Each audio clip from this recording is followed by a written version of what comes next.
8 तास शेतकऱ्यांना वीज द्यायची, ग्रामीण भागात आणि पूर्ण महाराष्ट्राला वीज द्यायचा निर्णय झालेला आणि मग तो बदलून एक पत्रक काढलं काही दिवसापूर्वी आणि 8 ते 6 तास, तेव्हा पण शेतकऱ्यांनी बिचारे सहन केलं. ते 6 तासाचं 4 केलं तेव्हा पण आमच्या शेतकऱ्यांनी सहन केलं. किती सहनशीलतेचा अंत बघणार आहात?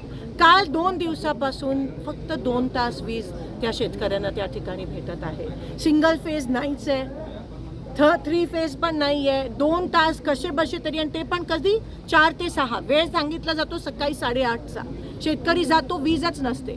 तुम्ही अजून किती शेतकऱ्याचा अंत बघणार आहात? किती म्हणजे सगळ्या गोष्टी तुम्ही खत महाग करून ठेवले, डिझेल बंद आहे, आता वीज बंद आहे, मग तुम्ही मारूनच टाका ना. काय चाललंय काय? सरकारचं लक्षच नाही आहे. शेतकरी त्रस्त आहे. काही दिवसापूर्वी पण आम्ही आंदोलन केलेलं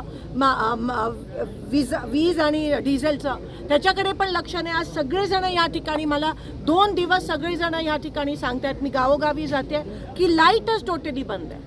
पिकं जळले तर शेतकऱ्याचं अस्तित्वच राहणार नाही त्या ठिकाणी, आणि येऊन जाऊन शेतकऱ्यांवरच सगळं ढकलतात. असं नाही आहे की सोलापुरात ही परिस्थिती पहिल्यांदा उद्भवली आहे, आधी पण उद्भवलेली. मग सरकारने याचं नियोजन का नाही केलं? झोपलेलं का सरकार? नियोजन का नाही करायचं? दरवर्षी तेच.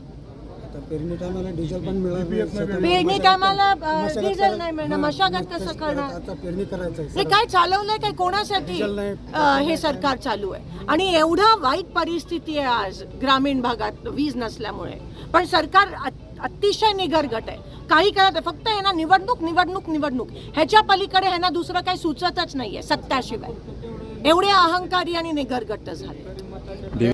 त्यांच्याकडे ऊर्जा आहे आणि दोन्हीमध्ये महाफेल सरकार आहे. आज तुम्ही बघता रिपोर्ट प्रमाणे पण सर्वात जास्त महिलांवर अत्याचार असतील, लहान मुलांवर अत्याचार महाराष्ट्र नंबर 1 आहे रिपोर्ट प्रमाणे. म्हणजे होम खातं पूर्णपणे फेल आहे मुख्यमंत्र्यांकडे, आता ऊर्जा खातं त्यांच्याकडे पूर्णपणे फेल आहे त्यांच्याकडे. मग नेमकं करतायत काय?